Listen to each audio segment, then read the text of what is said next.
Hi, I'm Kristen. And I'm Corey. What was I saying? And I'm Corey. And this is Brainstorm. Today we're here with Charles Henson of Nashville Computer. So did you get a lead up as to like what we're talking about? No. And oh, okay. Okay, even Would better. you like that, or you want to just jump in and we surprise you? Either way. Okay. All right. And it's not going to be tricky questions, right? No, I'm just kidding. No. So I am Charles Henson with Nashville Computer. We also go by NCI Cybersecurity because we've branched out of Nashville. We're now into the Atlanta market as well as Detroit areas. And so we answer the phone as NCI Cybersecurity and going through a rebranding of that. A lot of what we do is focus on cybersecurity and protecting small, medium-sized businesses.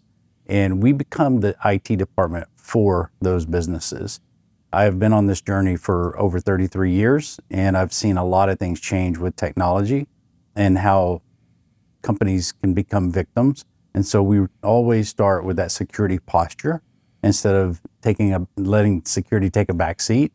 We don't worry about the budgets. We have to say, look, this has to be in the budget. We need to focus on this because, as we all know, the security landscape has thoroughly changed in the last 5 to 10 years. And with AI, it's changing even more rapidly.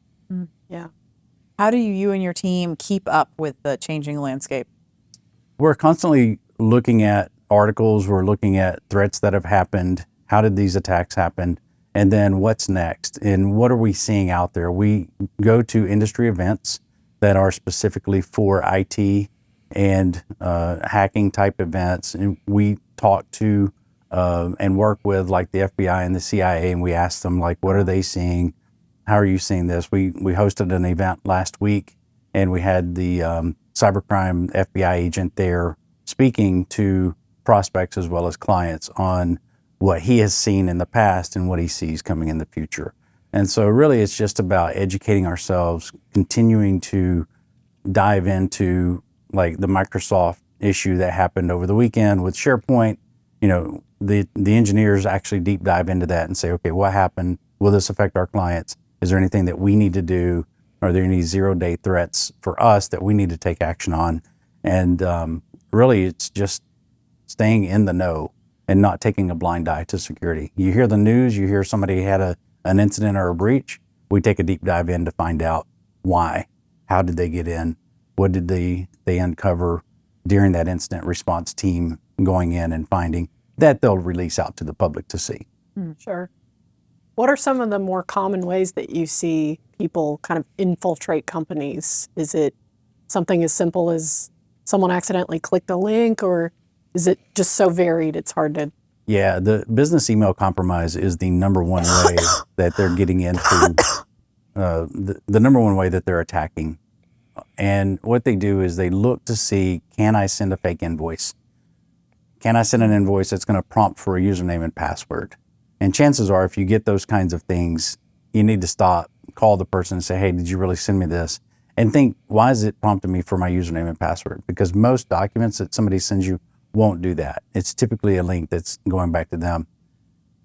The sad thing is, you can hire us, we can put in all of our tools and all of our best practices. If a user clicks on a link and they give authority to somebody else, it's like a kid opening a window. Even though you have all the doors and windows locked, if some kid opens a window and lets another kid in, it's not something that you authorized. It's not authorized access. But a lot of times people will call and say, hey, can you go to this website? Can you click this link? Or, you know, they'll get that fake invoice. And once they click it, then the compromise happens. And that's where our advanced tool sets go in. And when we see that type of activity, we isolate that device.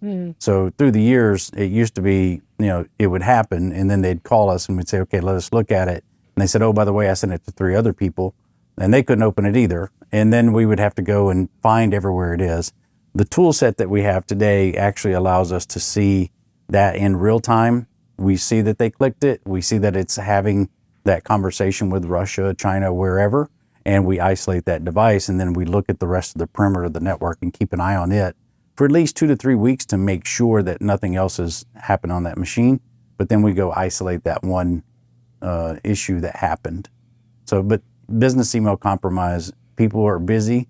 they're doing their jobs, they're doing their tasks. They get a email from somebody saying, hey, I need the, 1099s, or I need, the W-2s for all the employees, or I need a background check done, whatever. And then they relinquish that information without even thinking about it. Yeah. Yeah, our director of IT would, I'm sure, love to talk all things security with you.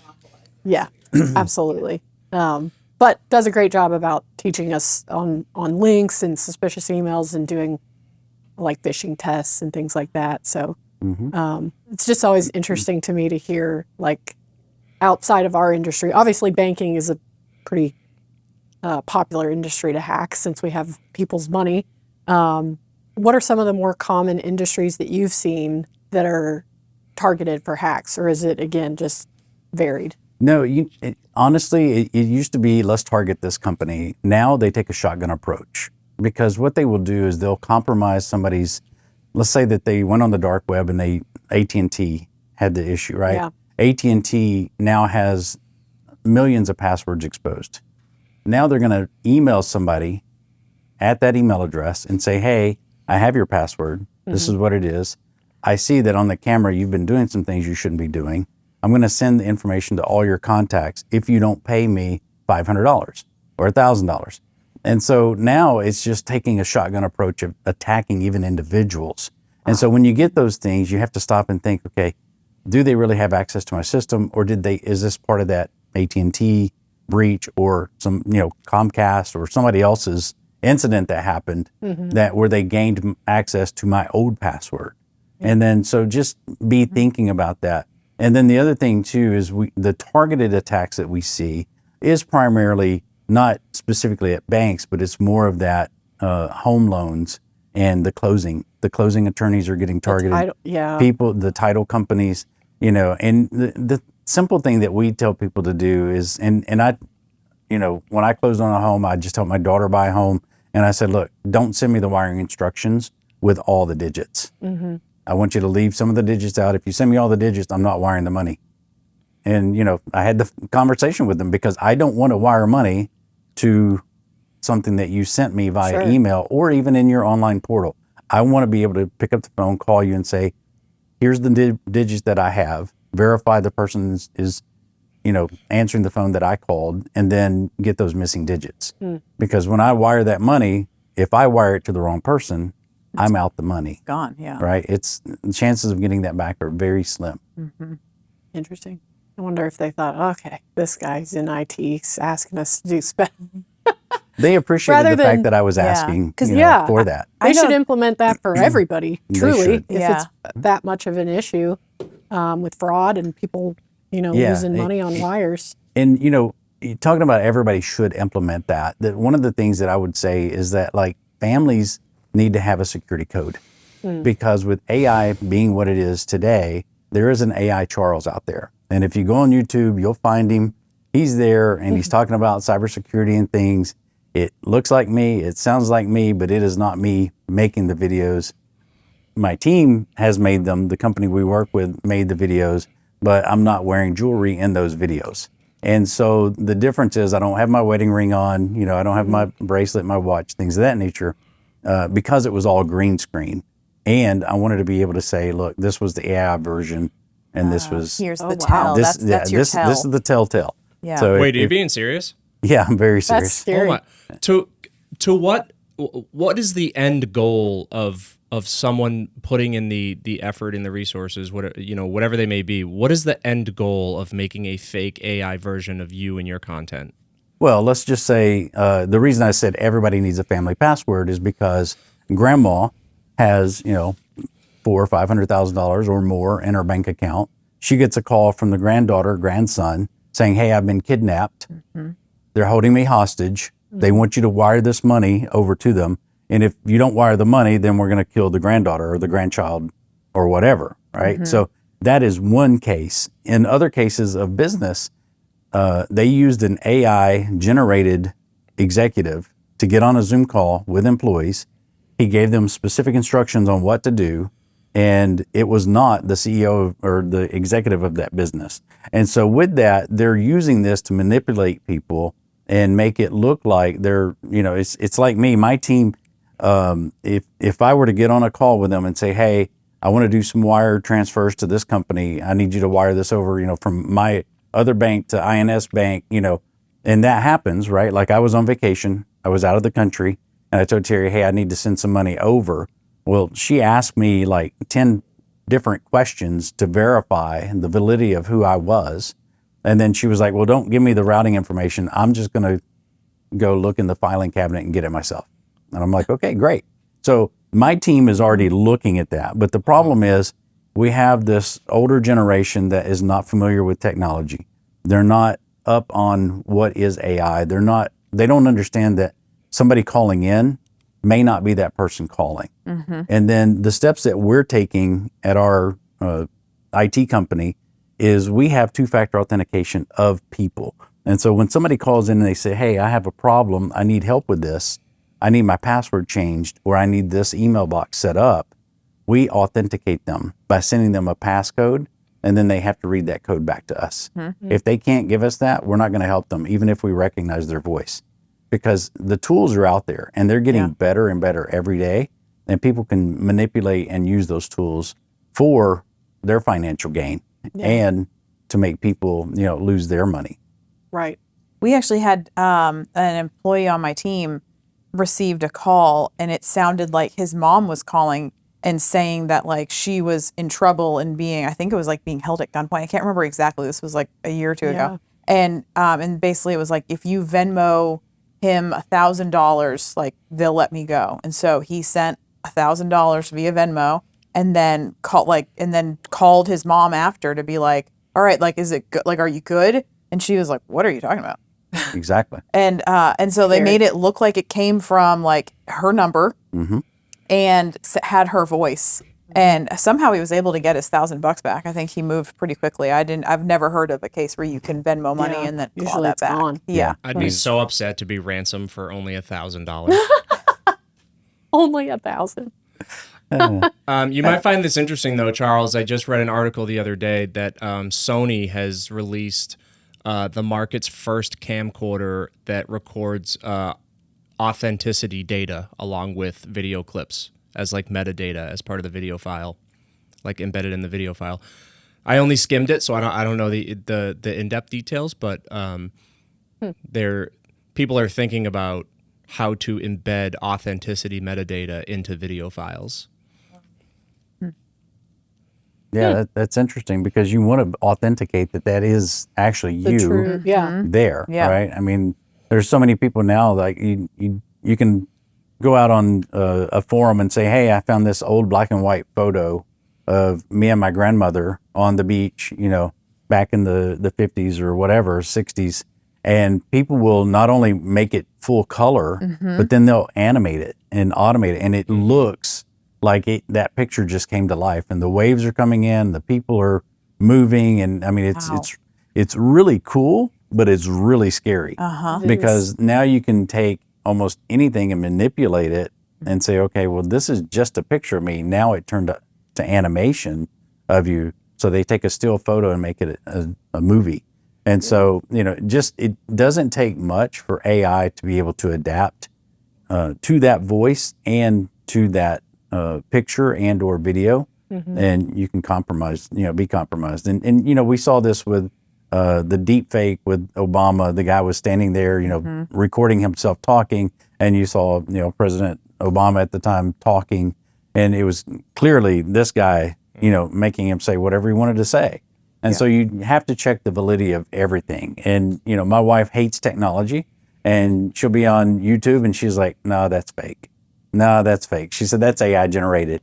And now if you look at the bottom of the AI or YouTube videos, they have to say whether or not it was partially generated by AI or if there's AI editing that was contributed to that video. But is that all AI has to have that on there, or is it like if you kind of built out something, for nefarious purposes, you could kind of bypass that? I mean, I feel like you could upload it to YouTube, and then you could embed that video in your own website, and then people couldn't see where it actually came from. Same thing with Vimeo and some of the other platforms that you can host the site. You can actually host the video on your own website, and therefore you wouldn't see that content. I gotcha. So you just have to do your due diligence and say, is this true? Is it false? Is this something I need to believe? Because everything that we see today, unfortunately, isn't reality. That's Well, that's concerning. I feel like I've like just stepped into like that movie. This is like a episode of Black Mirror. There's no hope and everything's fake. No, there's hope. Have a password for your family. So if you're, if the mom had said, dinosaurs or, whatever the key word was, or if he said, well, what's the passcode, and the, would-be thief didn't know what that was, then he could have hung up the phone knowing his mom wasn't in danger. Well, and I think too, like a lot of us have, like my mother was like, let's all get on the Life 360. And I hemmed and hawed and put that off for like years. And then finally I was like, I really don't care. And so if I really wanted to, I could go on Life 360 and see where my mother and both of my sisters are at this point and know how charged their phones are, because one of my sisters is or how fast they're driving. Infamous for and how fast she's driving, and one of my sisters is infamous for getting down to about 10% and like living there on her cell phone. So if a hacker calls, pull up Life 360. Yeah, I'm like, mom's at home. Yeah, she's at home. But you never like. There's all sorts of like situations that could be posed where just having a code word is recommended. Great advice. Yeah. Mine's pina colada. Well, now you got to change it. Crap. Is there anything, sometimes in dealing with clients of all ages, non-specific to age, at banks specifically, we gather a lot of personal information, and we have to. Sometimes, occasionally, there's resistance, whether it's just giving it to someone verbally, in person, over the phone, over email, copies of driver's licenses, financial statements. Sure. We're pulling credit reports. We're doing a lot of things with people's data. And obviously, we're very careful and protective with it. But sometimes, me personally have experienced pushback that is almost like, that doesn't even matter. Like, do you have examples of things that are almost like overly extreme in terms of protecting your information, or is everything on the table and I shouldn't judge? No, I went to a new dentist. I was recommended to go to this dentist to look at, a root canal that I had a few years ago. And they're like, can we make a copy of your driver's license? And can you fill out this form that has my social on it? I'm like, why do you need my social? And why do you need my driver's license? Yeah. Like, if I'm paying my bill right now, so it's not like you have to come back for collections later. And how are you storing my information? Because you're a dental practice, you're not a security practice, right? You're a bank, at least you have security measures in place. However, we would like to say that for Chase and Target and Home Depot, and the list goes on, AT&T, right? Sure. Like all this information is out there. So the issue is that the companies typically aren't protecting those individuals. And so you're taking a risk anytime you're uploading that information. And, really, it is a risk that we have to take, right? We're not going to say that our password's pineapple and publish that on a podcast, right? Like, we're just not going to do it. Yeah. But at the same time, we have to go to our accountant. We have to give them our W-2s, our 1099s. They have our socials and our kids and everything else, right? But now, thankfully, the FTC safeguards rule is stepping in to like accountants and, title companies and other companies that are housing our data. And they're saying, you have to protect this, because that's what the FTC was built for, protecting our information and our data. And they haven't updated that in almost 100 years, right? And then there's some regulations that were changed a few years ago, but it wasn't around the cyber stuff. So they're getting stronger on that. Then you have the healthcare, which is HIPAA. Well, if you have a HIPAA compliance issue or an incident, it's a slap on the wrist. There's no teeth. With the FTC safeguards, gross negligence is up to 5 years in prison, and there's fines. So if a CPA where a title company has an incident. Now the FTC is going to step in, they're going to investigate the incident, and then they're going to give them a fine. That has teeth. So what needs to happen is anywhere that is collecting this information, there needs to be regulatory compliance in place. And even in my industry, as sad as it is, today there's no compliance standards in place for IT professionals. So it's the wild, wild west. Yikes. It depends on who you hired and what their thoughts are on security and how they want to protect it. And if they're not security focused, then you really want to have that conversation around them. And if they come to you and say, hey, security is optional, you can have this package or this package that has the security, you have to think, is that really somebody I want supporting me if security is optional? Mm-hmm. And so the information that you're giving these people, I second guess and question people all the time. Do you really need that? Do you need a copy of my driver's license, and why? And then even like Airbnb, you rent Airbnb from some properties, mm-hmm. and they'll say, hey, we need to verify you. Can you text us your driver's license? And I'm like, no, I'm not going to text you my driver's license. That's insecure. So we as a consumer, we have to be mindful and educate ourselves on the dangers of giving our information to somebody we don't know and trust.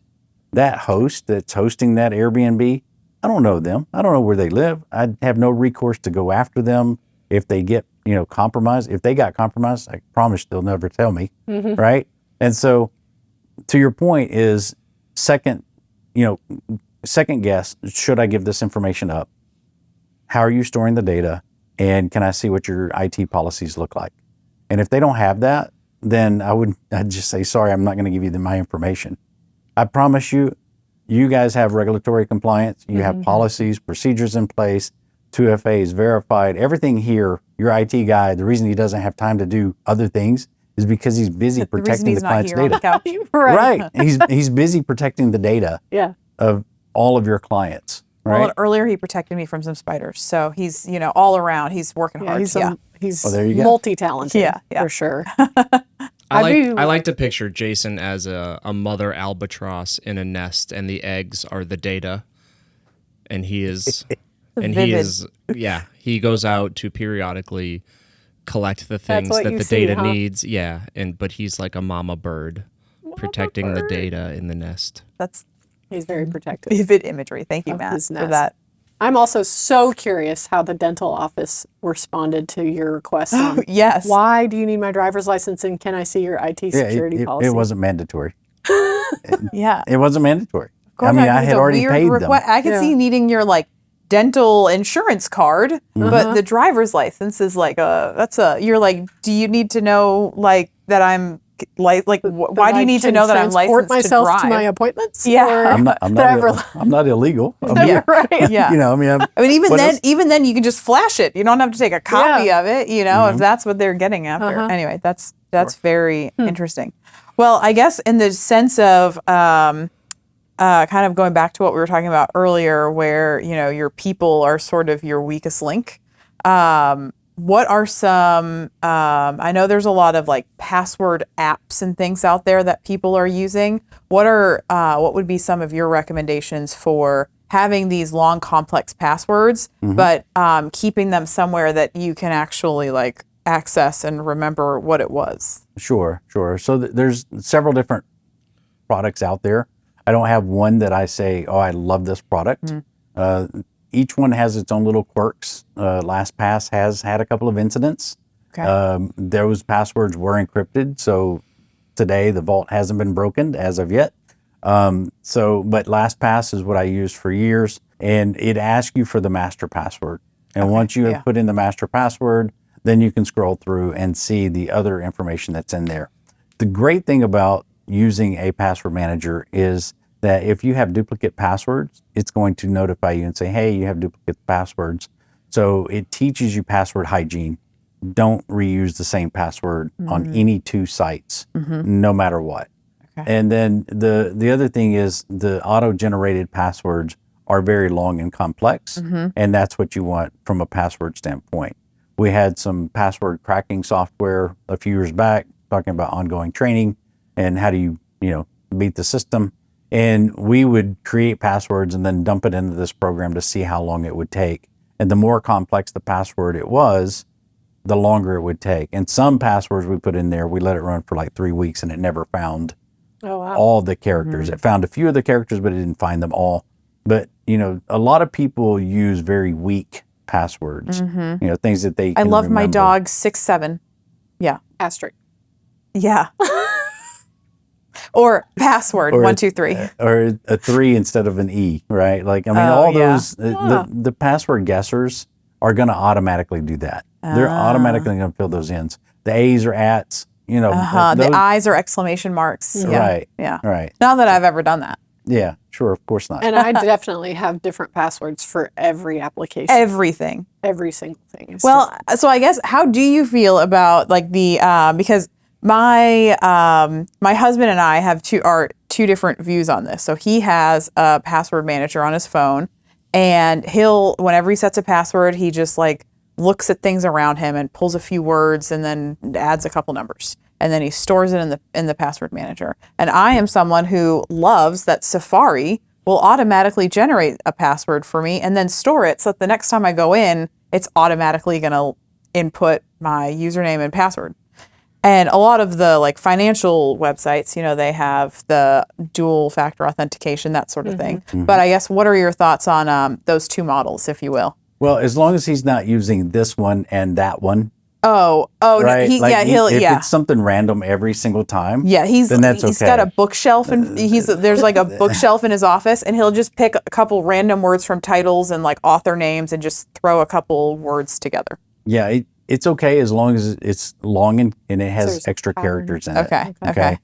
The way you're using Safari tells me that you're a Mac user, so you're already Or like iPhone. letting the world know. Number 2, So you cut that part out. yeah. The web No way. browser. I have waited for this moment Web the- for browser. so long as a not Mac user. Number 2, you don't store your passwords in the browser, because if the Okay. browser keeps that in there and I steal your token, your security token, and then I say that I'm you and I dump that into my Mac and my Safari, now I have all your passwords. Even if the security token is like is biometric. Security tokens, if the security token is tied to that password in that browser, then that security token is there. Even with Microsoft, sorry, Matt. Even with Microsoft, we have tokens that can be stolen. And so we tell people this is the most critical reason you want that multi-factor authentication. Okay. And you want to log out if you're not using a site. So log out of it, exit out of it, and then don't store your passwords in the browser. That's what the password manager's for. Yeah. You can have the plugin and click on the plugin, authenticate using your master password, and then have it fill in the form. Wow. All right. Don't store it in the browser. And that's Windows or Windows. Mac. Doesn't matter. Don't use your browser to store your passwords, Interesting. because they can both be compromised. Okay. Well, I got to tell Nick he wins. Oh crap! For the I have most some part. stuff to do. Well, this I weekend. like that you're You just using. gave me some chores, Charles. Yeah. I know, but I like that you're using the random password generator. Yeah. Right, because Yeah. it's very random. Where yours is a lot of characters and strings, and he's using words. And his are So- long. I've seen some of them, and Yeah. I'm like, Who I gotta, has the time? especially if you're typing it, like it'll be something we're trying to log in, like on the TV, and I'm like, using the remote, and I'm like, oh my God. 3 hours from now, we'll be watching this movie. Yeah. Well, long passwords are great. Yeah. They are harder to crack, but if it's Sure. just simple words, then it would be easier versus your Gotcha. characters. Gotcha. Right. So Yeah. you're both right. Yeah. So, All right. you get the prize. Love that. Well, he wins on the password manager side. I'll have to let him know. Yeah. Yeah. Yeah. You definitely need a password. I was manager. just afraid. I always was afraid to use them because I'm like, I don't know who the company is that has this, that runs the password manager, Yes, but the data that you store is encrypted. And so they Okay. can't actually see your passwords. I gotcha. It's Okay. encrypted in their vault. And Okay. each person that's using this has their own little private vault, right? And Okay. that's where that information is. And then some password managers actually have a vault inside of that. So you can put other stuff like your social and bank account information, other items that you can get to. I keep my EIN number because I hate to ask my bookkeeper every time I need it, what is it? And I don't want to keep it in an email, right? So I keep that stored in the vault. Now, the one thing that I like about LastPass is that it has a backup account, meaning you can give somebody else access to that account. Oh, So because I run a business, you got. I don't want to be the only one that had access to that. And if I'm flying around the country and end up not being able to, they don't have access to my phone, and something happens to me, then what happens is, I have an authorized person that can gain access to my LastPass. I am notified, and I can set a timeout. I can say they will, once they authenticate, they'll have 30 minutes before they can actually see it. And so it's a fail safe. So if I get a notification saying this person accessed my vault, then I can call them up and say, hey, what's going on? And I have time to lock them out. Gotcha. All right. So we want to make sure we're doing that. And, as businesses, whether you're a small business or large business, you need to have the tabletop exercises and walking through what would happen in a disaster, as well as that incident response plan.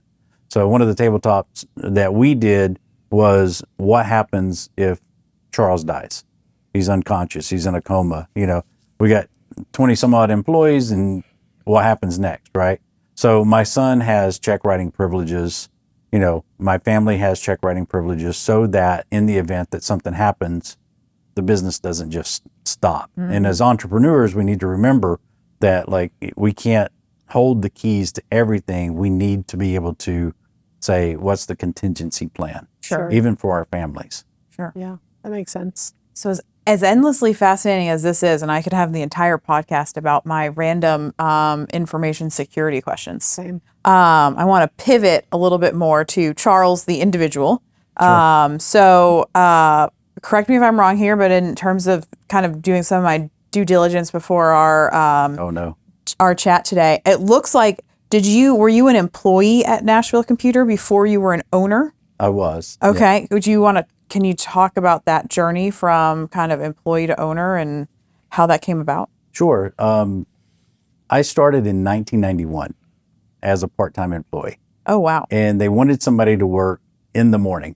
Okay. And I was doing going to what, school. by the way? This was a very most people didn't have personal computers. Yeah. Yeah, you were assembling computers. We were putting them together. We'd have the case, the motherboard, the SIPs that go in, the big, huge hard drives that would go in there, and then we'd have to configure the drives. So that's what they were looking for somebody to do. I was going to ITT at the time in the mornings, and so I convinced them that it would be better if I worked in the afternoon, because shipments come in, I could unbox stuff and then assemble it, and then anything I didn't get finished, I could leave it running for the guy to come in the morning to finish. So I convinced them to hire me, and I worked there part-time for probably 3 or 4 months, and then I went on full-time and had graduated school at that time. Working through that, we got to see the internet come to play, right? Bulletin boards were there. You could download games and stuff. You've got mail. And then email came along. And this, I'm talking like I was back in the day before all of that. And so watching all this evolve through the years, I was able to, gain more knowledge and become more educated. And then I worked with a lot of smart people. I worked with a lot of different companies that were doing networking and security and different things along the way. And so we started adopting and adapting to all of those different changes through the technology. When the company was originally started in 1988, they were selling Mass 90 accounting software. I don't even know what that is. What is that? Yeah. Sage. They call it Sage today. Okay. And so it's an accounting software, like similar to QuickBooks, but it's for larger businesses. Gotcha. And the problem was nobody had computers. And so they got into selling computers. And that's really what stuck. We'll solve this problem. Yeah. You need a computer to go with you that the whole software we package. just sold you. Yeah. Yeah, we'll give you the software and the computer. Yeah. And so through the years, it evolved. I worked as a technician, doing the on-calls, doing help desk, doing phone support. And then, we started getting cell phones. Back in the day, we'd have a pager and somebody had an emergency. They'd text you with a 911. You'd call back to the office and ask them what it was. So you had to keep quarters for the payphones. It's Man. so ridiculous when you think back now some of the things that we went through and what we have today that we just take advantage of. Yeah, absolutely. It's a convenience, but we take advantage of it. We don't realize what's there. But as I progressed, we started focusing on security. How do we better protect people? Back you used to get, like the Michelangelo virus would happen on, I think it was March 6th. And we'd have to go out and clean up computers after March 6th because that was the only day that the virus activated on. And oh my gosh. Yeah. And so check Wikipedia, you can read about it. But it's evolved to where we're having to actively scan for things. And then spyware was the big thing, right? It's like that party line that your grandmother used to have where they're listening in on your conversations, which we still kind of have today on our cell phones, right? Like some of these softwares are listening in to our conversations. That's why we see an ad pop up. And so or it's Google Home or the Amazon, what's the Amazon one? Alexa. Alexa. Yeah. I almost said Asterix. That's like the little robot thing that Amazon has. Yeah. So as technology's evolved, I've had to evolve and start looking at like what's next, what's coming. And that's why we've adopted to AI even today. We use AI throughout our organization, the company. We use it for like level 1 help desk tickets. If you call our after hours, it's an AI bot. They call it Sam. I call it Sam AIM. So, they play on words, Sam IM. But that's cute. Sam will actually ask you, your first name, last name, phone number, why are you calling? And then he'll attempt to troubleshoot your problem and give you steps to take to resolve the problem. Wow. And if you can't resolve the problem, then he'll go ahead and create a ticket in our ticketing system, give you the ticket number and ask, do you want me to repeat that ticket number to you? So you can write it down because he speaks a little bit faster than we do. Way to go, Sam. Yeah, Sam. And wow. And then Sam will text all the engineers and he'll send an email to all the engineers with the ticket number and his notes of what he did to troubleshoot the issue. And so it's putting AI to use. We've evolved from the old days of, carrying floppy drives around to using AI to help us solve computer problems and onboard and offboard clients. Wow. Do you think Sam has had any conversations with other AI assistants in that weird AI language that they always see? Those videos that go viral, they seem to wind up speaking to each other? No, right now Sam is isolated unless an AI bot called. That's what I mean. Right now he has not had that conversation. I've had more weird conversations where don't ask me why, 2 a.m, somebody called our after hours and it was 2 guys bickering over who was going to get tech support first. And I'm like, they wasted 10 minutes of, this person's life. Oh my gosh. Bickering. And, I'm like, why is that even a thing? Yeah. Maybe they were drinking or whatever. But I could see them having a real good time with Sam. Just giving him the most complicated questions or like making to see if he can jokes fix it. and seeing how he responds. That's not nice. They're going to remember that. Can he answer multiple calls at a time? Oh yeah. Oh wow. Yeah. Okay. So, how did you get comfortable with that in terms of trusting Sam AI to because usually if someone's calling an after hours helpline, they're having an issue, they're probably already frustrated. Like, how did you get comfortable with Sam that he's not going to make that worse? Lots of testing. Okay.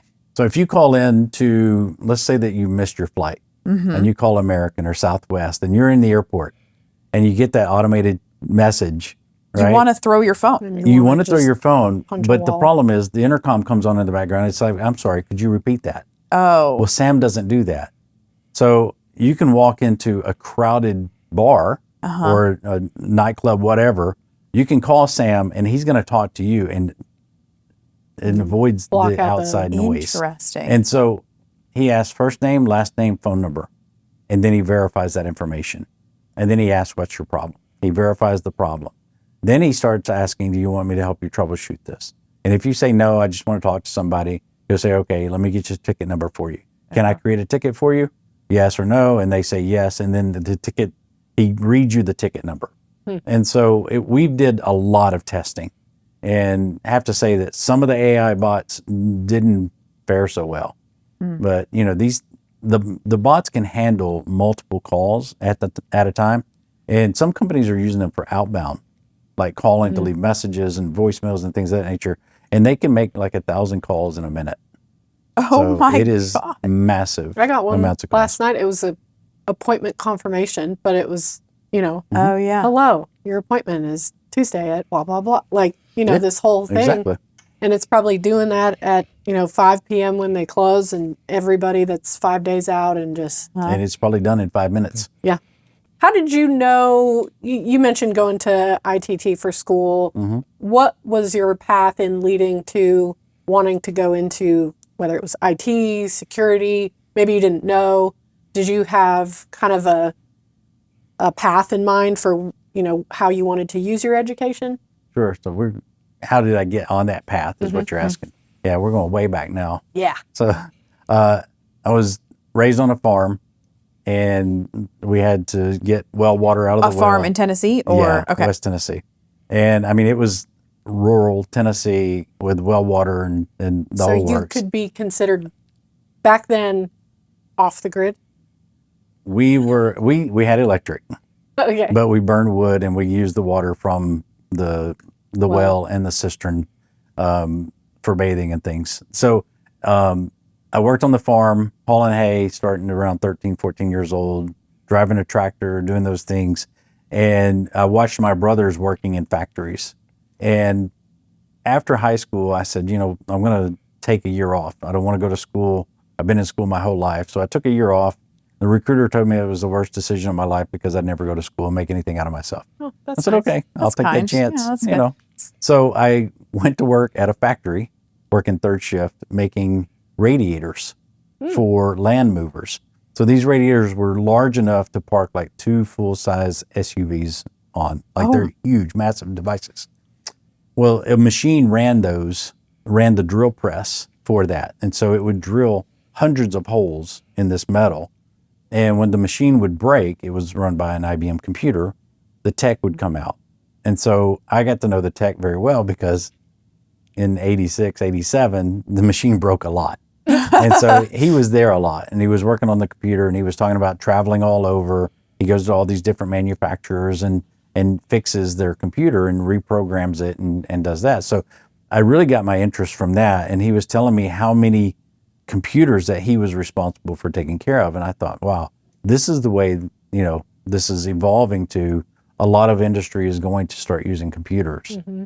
They need guys like that to go out and fix the computers because he was so backlogged in getting to his next job. People were waiting and it was causing downtime. Mm-hmm. And he said nobody was taking that trade. And I said, you know what? That would be a great career path to start learning more about computers. And that's when I moved to Nashville, went to ITT, and joined Nashville Computer. Wow, you saw the future unfolding. I saw that there was a need in the future. Sure. And I think that's what we need to do, with anything new that we see, right? Like we see machines are coming, we see things are happening, we see AI is here. We can either adapt or fall behind. Mm-hmm. And so why not adapt? Go ahead and just say, look, it's here. Let me embrace it, learn what I can about it, and then do what I can moving forward. Yeah. You're going to struggle less if you embrace it than you will if you're fighting it for the rest of your... Absolutely. Yeah. So how did the opportunity come about to become the owner of Nashville Computer? Sure. So I worked for Kerry Couch. He was the founder, started in 88. I worked with him for, I want to say it was 27, 28 years. And, it was probably about 25 years. And we're having lunch one day, and he kept saying that he wanted to sell the business. And I said, well, when are you going to sell the business? He said, well, maybe when my kids get out of college. I said, well, it was when my kids graduate, when my kids get in college, when they get married. I said, you don't look like you're ever going to sell the business. And he said, well, he said, keep growing it, and, eventually I'll sell it. And I said, well, if I keep growing the business, I won't be able to afford to buy it. And so I was like, I'm kind of like, shooting myself in the foot by growing the business. And at the time I was doing a lot of sales and marketing and really bringing on a lot of new clients and, fixing operations and things. And the business was doing really well. And he said, well, I'll tell you what I'll do is, he said, what if I start making you a partner? He said, I'll make you the a partner in the business, and you'll start out with some shares, and you'll have like a 20% ownership after 4 years. And I said, okay, well, let's do that. And so he put me in charge of the business, and set me up to that, which was great because that was successful. He had a grandson come along, and he said, this is, I'm wanting to spend more time with family and things of that nature. And he said, I think I'm really ready to retire and get out of the business. And unfortunately, he came down with cancer. And so it was, let's work this out. Let's make this happen. And we were able to close. I bought his shares of the business prior to his unfortunate passing. And so with that, his legacy is still there. His son works for us. We still have a lot of the things that he put in place, the foundations, the core values. We're an epic family, and their core values spell out epic, and then we're family first. And a lot of what he built, I spent more time with him than I did my parents. And so everything that I've learned from him about the culture of the business remains in the business today. And that comes first. We have employees. I've been there 33 years. One gentleman was 20 years. Two guys are 18 years each. Another one was a client for 14 years, and now he's been with us for 3 years. Oh, wow. On staff. So we're like a big happy family. Another one that used to be a client of ours, she came on. She's been with us 10 years. Wow. And so it's longevity in Yeah. our people. We're celebrating like 6-year anniversary, 8-year anniversaries of other people, and then we have some newer people that have only been there like 1 year, 2 years. Sure. How many employees did you say you had? We have 27. 20. Okay. There's some similarities with Innsbank there. Yeah. Yeah, we have one of We have our more employees, but very similar values, just in terms of And the longevity team. and one of our RMs just hit his 20-year mark, and Okay. I mean he started here as an intern. What's an RM? Oh, sorry, relationship manager, a loan officer. Yeah, Thanks. sorry.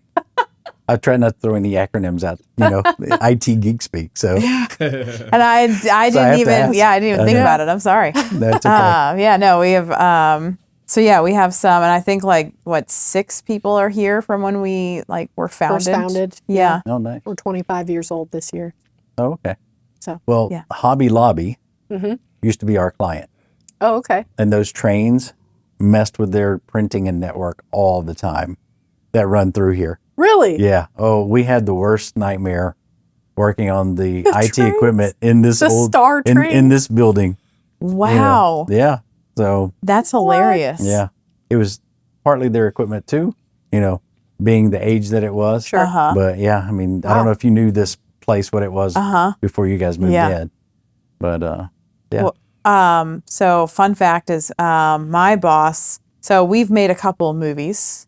They're obviously not They're definitely B or C level. they're not like MGM, Warner Brothers. We're not talking about big, but we've had some fun with it, and our CEO has wrote the scripts, and they're just kind of one of them was a satire on horrible bosses, and we called it Horrible Bankers, and Oh, okay. and so I can't remember which one it was, but when they were demoing Hobby Lobby, they had all the equipment on site, and it just so worked out that my boss, our chief credit officer, was able to run the wrecking ball machine into the building, and we got it on film and put it in one of our movies, worked it great. into a movie, and so yeah, he was able one to. of his greatest achievements in his I career. think Oh, yeah?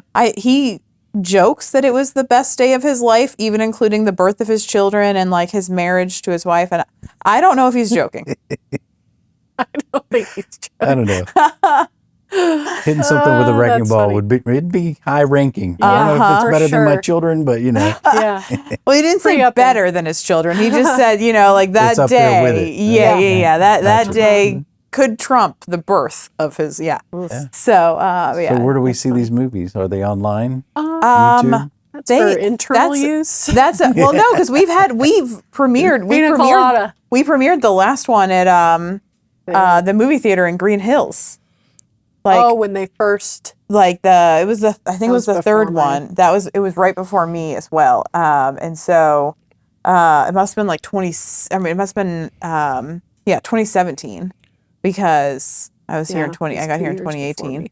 And so, I can follow up and send you some links to them. You know, Okay. these are unrated for Very maximum much. fun. Unrated, yeah. Yeah, fun is the priority Not of those projects. So PC. they are unrated, so they are not publicly available anywhere. Oh, okay. Nor All should right. they be. Well, if you should ever, we'll trust your security protocols, Yeah. There you go. Charles, Yeah. and that you won't be our leak. Yep. yeah. Well, I'll have to make sure if Matt sends me a link, I'll have to call him and say, "Did you really send this to me? Uh-huh. Is you this go. safe to click on?" Yeah. Of course, I did.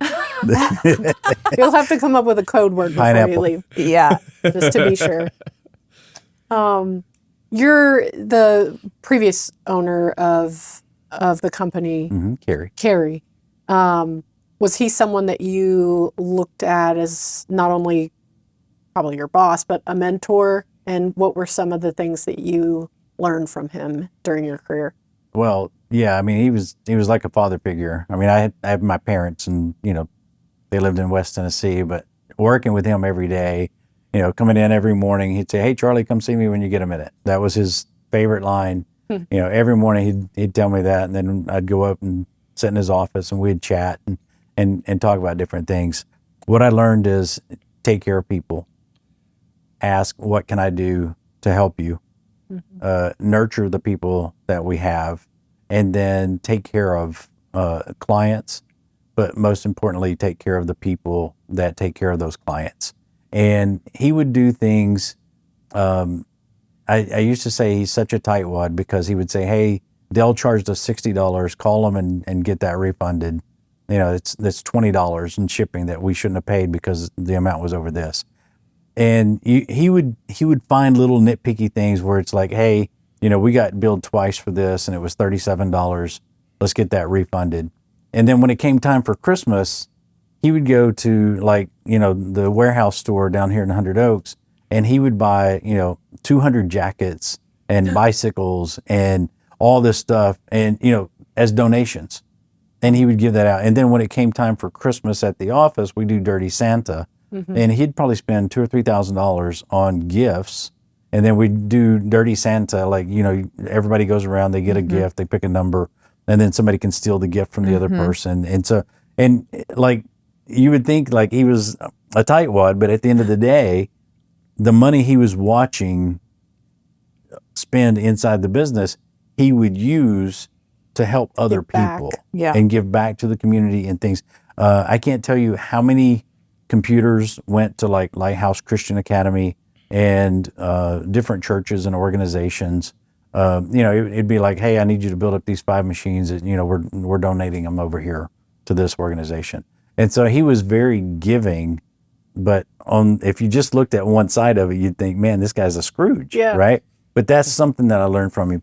And then I remember he promoted a young lady into sales, and he gave her $500 in cash and said, "Hey, go get you some new shoes, some new clothes, update your wardrobe a little bit. Because if you want to be out there selling, I want you to feel good about what you're wearing." I've watched him take somebody that their car was repossessed, and he went and got it paid up to date and paid the tow bill and had the car brought over to the office. Wow. Right? my I mean, it's genuinely taking care of the people that work with us. Yeah. And it's just so many acts of kindness that I saw that he would never want people to know that he did. And something that I like to do, and I don't do this as much as I should, but if somebody's going on vacation and I know that they've had some expenses and things, just slip them a little cash and just say, "Hey, for your vacation, have a good time." And it's not on the payroll. It's not tax money, stuff like that. And so it's just helping out, and Sure. doing little things Grand max for kindness. for your little acts of kindness.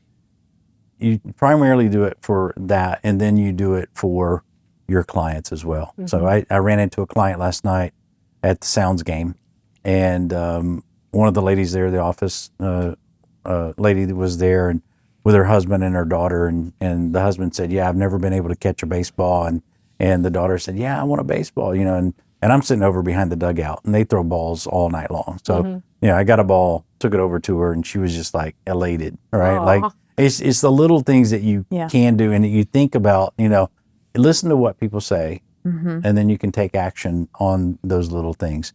And the one thing that I'll say about Kerry is he was a phenomenal listener. And so if you listen to somebody, he would take note of it. And one of the things that I do is if I know somebody's having surgery, I'll go into my calendar and I'll put it down at 5, 6 a.m. to text them. Say, hey, I'm thinking about you today. Yeah. I'm not going to remember that. I'm going to wake up, I'm going to go on about my day and be like, oh crap, I forgot So it's being mindful of what people are saying, what people are going through, anything that they're having, going on in their life. One of the things that we do now that we've done for years is we have cards that we keep at the office. And the latest one, somebody had, I think their mother-in-law passed away or something. So there's a card in the office and everybody signs it. If somebody's graduating or if they have a new baby or a new grandkid, something like that, we listen to what is happening in our environment, right? In our clients. And our guys come back and they'll say, hey, Brenda, can you get a card for so-and-so because they're having knee surgery or they're having this problem or this is what they just experienced, right? And we send those cards to those people. And so that's something that I learned from Kerry is just be mindful of what people are saying, be attentive to what they're saying. And if there's something that you can do, no matter how small it is, even if it's a text message with encouragement, send that text message. Yeah. Yeah, the unexpected nature of it, even if it's small, makes So it feel thoughtful. bigger to the person who's receiving it, for sure. Right. And I mean, the key is when you hear it, write it down, take action, put it in your phone, schedule it. Have Siri remind you. Yeah. Another example of Apple. Sorry, Matt. Well, that's definitely great advice. Something we certainly try to do, but yeah, I'm going to file that one as a homework assignment to As myself. the director of people, people engagement. Yeah. Crap, I just forgot your title. It's okay. Is that it? It changes by the day. Employee engagement. That's it. I just think of you as like the people's are. Yeah. Well, you can go into AI and tell it whatever you want, and then it can create a certificate for you. Exactly. So you can have whatever title you like. Certificate of whatever I want. Oh, okay. I have a question that you might have an opinion on. As you may have picked up from my constant being ridiculed by these two and everyone else, I have a Samsung phone. Aggressive. Oh, I'm sorry. And yeah, great. Here. Here we go. You know what, never mind. Actually, I think all the batteries in I'm the just cameras are kidding, dying. Uh-oh. What's your question? These are- They look plugged in. Oh no. No, but anyway, one of the things that it's not a reason that I have a Samsung phone, but I guess it's a perk that they do. They have fingerprint scanners still on the screen as like a biometric security measure. Sure. I personally like that. I like it better than the face identification. I don't use the face one. I like the fingerprint one. Do you have thoughts around that technology, positive or negative? Yeah, I mean, the thing is, it goes back to Kristen. Kristen said earlier of like, what information am I going to give to somebody? Why does the dentist need my driver's license? Why does Samsung need your fingerprint? I understand it's a convenience, but your fingerprint, guess how many people share that with you? Just me, right? Just you. And so your fingerprint is in that phone. Who has access to that? Just me. Are you sure? It's a unless I Samsung lose. phone. You sure Unless about I- that? Have you Unless read I the lose terms and conditions? Let's Good talk point. about that, not from just a Samsung standpoint. Copilot. People are using Copilot with Office 365. You've got Microsoft Word, you open it up, you're typing a document, you come up with this great training program. Guess who has access to that? Microsoft. Unless you go in and you turn that off, that you don't want them to have that content. In terms of like training data to train Copilot, or just in training, they have access to training data. They have access to your full data, and it goes back to even Google back in the day. You probably remember the funny commercials where the mailman was walking around reading people's mail, and that was Microsoft's take on Gmail, because Gmail was reading the emails and then marketing to you based on stuff that you had conversations with people. And so my question always is Samsung, Android, iPhone, it's what information are you putting in there? And have you read the conditions of what they're doing with it? I mean, even a Zoom call is going to go out of the country, and who knows who can pick that up unless you go into Zoom and you change the security settings and say, I only want this in US. And then the best thing to do is obviously use a VPN where all of your information is encrypted as it's sent over the internet, right? So the best thing to do is have safety in mind. Now, does that mean don't use the fingerprint scanner? No. But, the question is, what security settings do I have on my phone that could relinquish that information? And, we look at, and it's unfortunate because a lot of these things are, we're looking at security in a rearview mirror. Snapchat said that they were going to delete the pictures, right? And they're gone in 24 hours. Well, Snapchat wasn't actually deleting them. They were just off your phone, but they still had access to it. Uber had their issue where they were looking at the photos on your phone. The Ring camera, you had employees watching your Ring camera at Amazon. Wait a second. Can we back up to Uber? Looking at photos on our phone? What Sure. for? So Uber had the Uber app had access to your phone's data, the data on your phone, and that was because you agreed that you would give them access because you scrolled through that, 15-page EULA and said, yes, I agree. I want to use this application. And so part of that was we may look at data to see if it can make it for a better experience or whatever reasons. And then they have since obviously turned that off. There's also, like when you install a new app, it's going to ask you, hey, this app, like Instagram, for instance, Instagram comes up and it says, hey, Instagram wants to be able to access all of your USB devices on your network. No. Why? Right? Not USB devices, the Bluetooth devices, right? So it comes up and it says, hey, we want to access all the Bluetooth devices on your network. Is that okay? No, it's not okay for Instagram to have access to that because I may have microphones that are Bluetooth. I may have speakers. I may have other things. I don't want it to access that data and that information. And so I'm sorry you kind of opened a can of worms there with the fingerprint question. That's exactly the point of this. I always look at it, unfortunately we see a lot of things happen in the rearview mirror and then we make adjustments moving forward. It's like home routers used to have a username and password imprinted on the bottom and they used to all be the same. Well, the problem with that was once you gained access to somebody's Wi-Fi, because it was free. I mean, we used to just pull up in a church or a neighborhood and just connect to Wi-Fi and then start browsing files and see what was on people's computers because we could. Wow. Right? And so you did? Yes. Sorry. Sorry. So, Thoughts and prayers. As an engineer, you want to know how to better protect people. Well, I was meeting with this guy one day in a business. And he said, I've got all the security I need. And I said, well, when I get back to the office, I'm going to drop a file on your desktop. And he's like, yeah, you can't do that. So I went back to the office, remoted into his IP address and hit his IP of his machine and the $$ back then. And there's all his files. And so I just went and browsed to his profile, went to his desktop, created a new folder, dumped a couple of files in there and said, I told you, And then, they were there and he called me later and he's like, well, how do I stop that from happening? You hired me. I was like, oh, now you want to talk. That is such a gangster sales pitch. It really is. Yeah, that is. The thing is, it's people don't believe that they should take security serious. And the thing is like, well, that's not going to happen to me. And why would somebody want to target me? And it goes back to the ransom email that says, pay me $500 or I'm going to contact everybody in your contacts. Number one, they don't have access to your contacts. They don't have access to anything. All they saw was your password was on the dark web.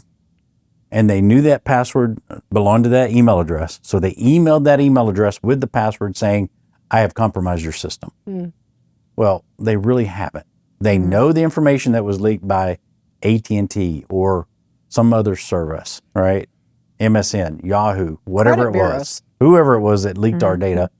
Now they're using that to exploit you and say, I have access to your systems, but you don't. Yeah. So people that say, well, I don't care, I don't have anything on my machine, I'd like to just warn them that your machine could be used as a bot to attack a U.S. company.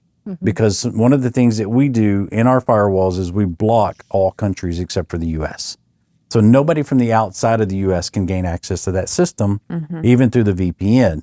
However, if you have a home computer and you don't care anything about security, and a would-be threat actor, hacker takes over that machine, and it's based here in the U.S., now it can attack our business that we're protecting.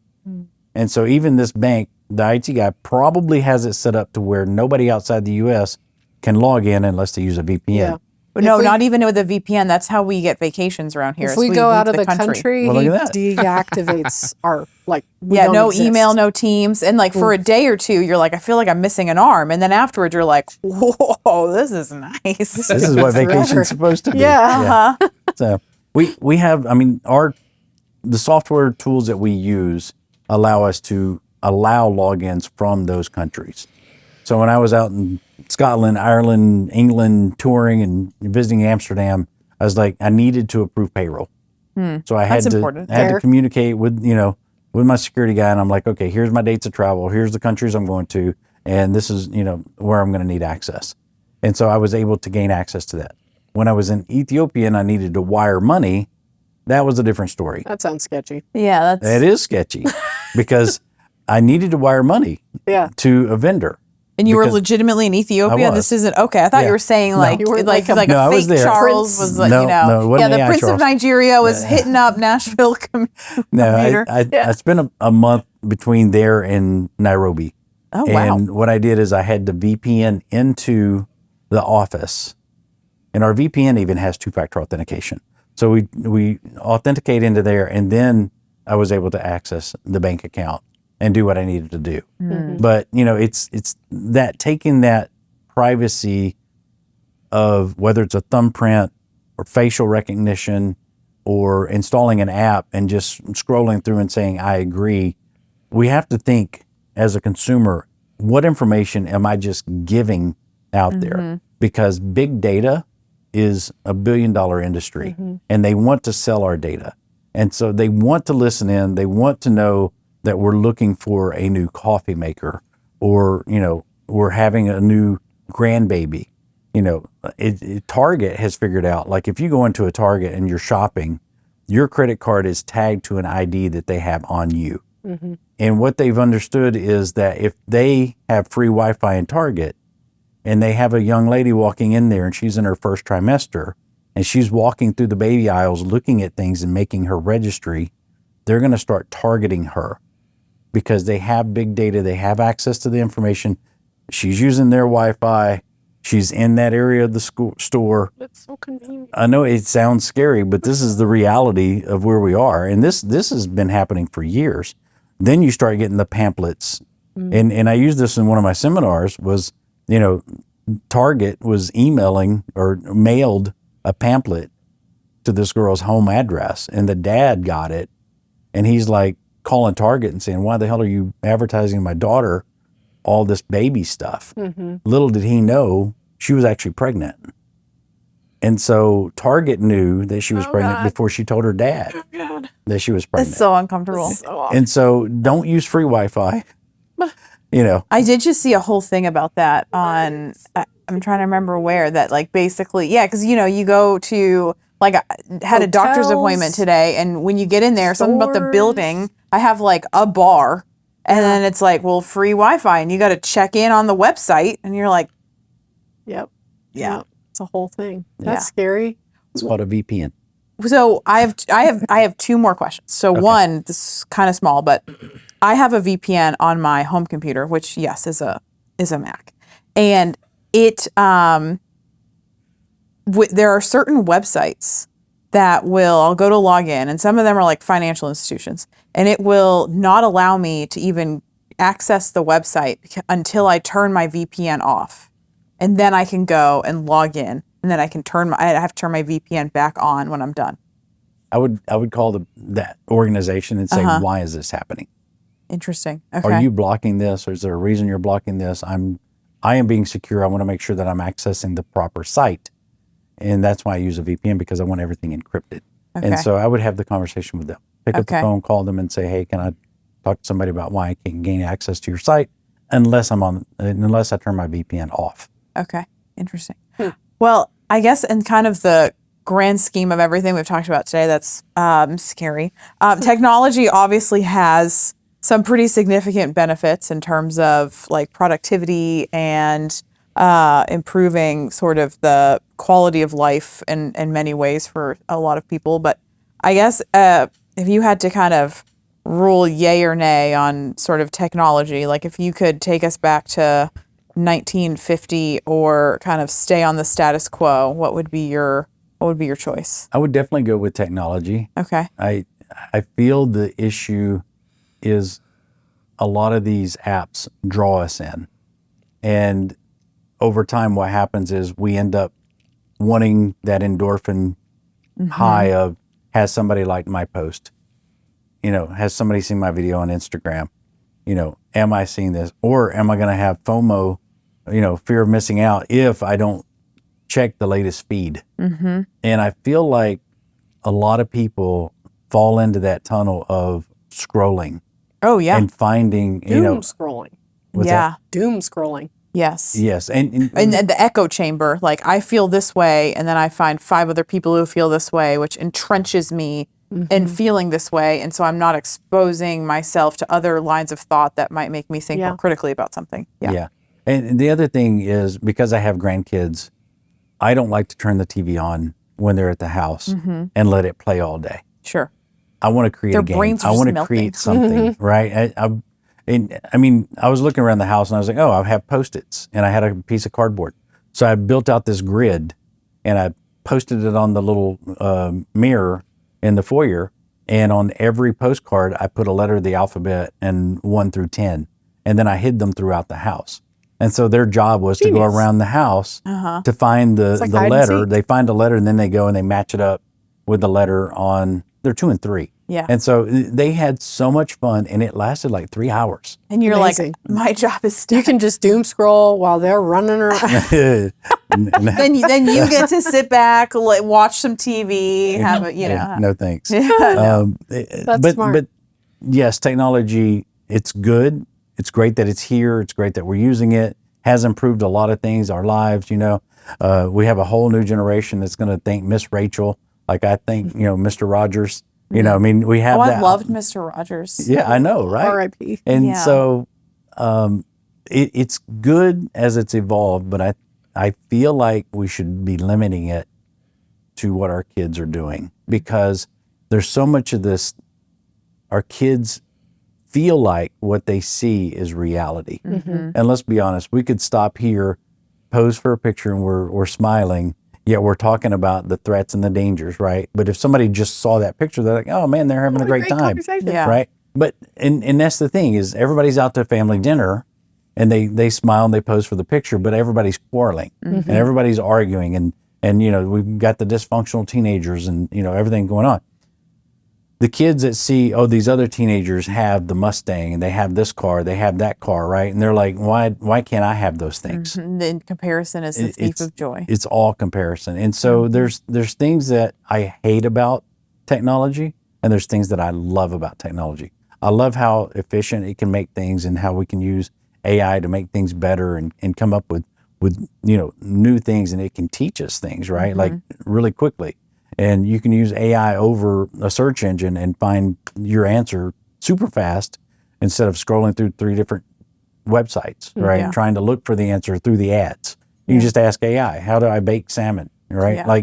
And it's going to tell you, and you don't have to look at a bunch of ads. So there's great uses, but then we need to have the caveat of, should we limit the screen time for the toddlers, the middle schoolers, the teenagers?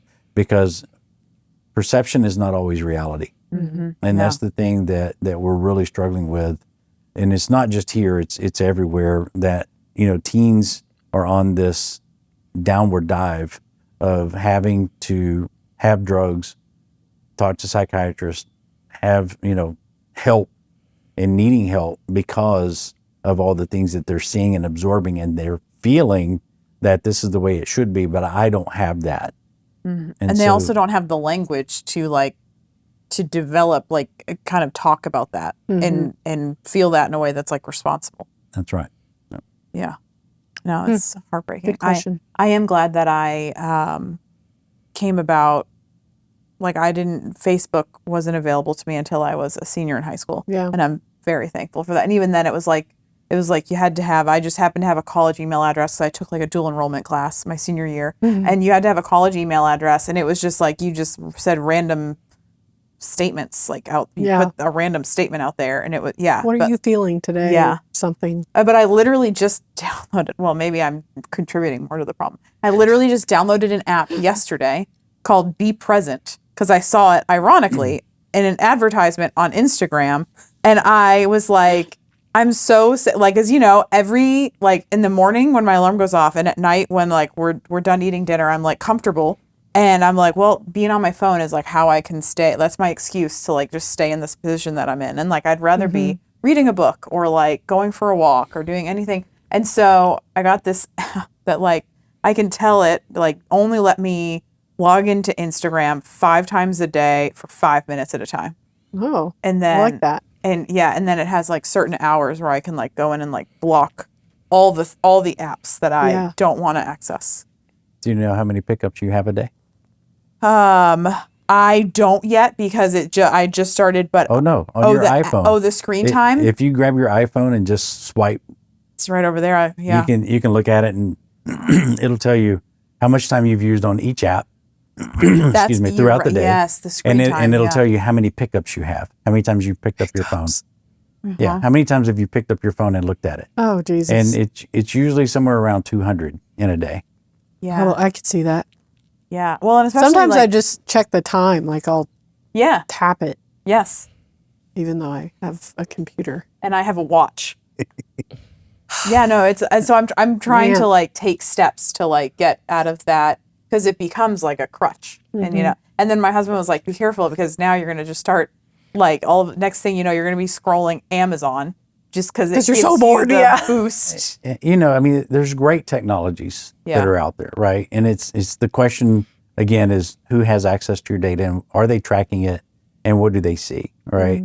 And so, I mean, I'm a victim of, like everybody else, like, Matt with his Samsung, I have the Ring.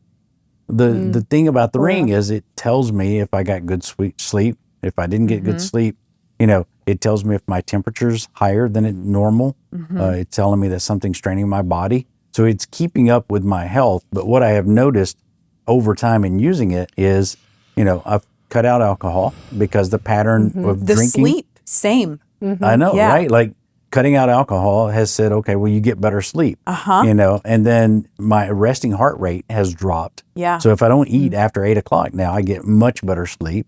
And like I feel so much better.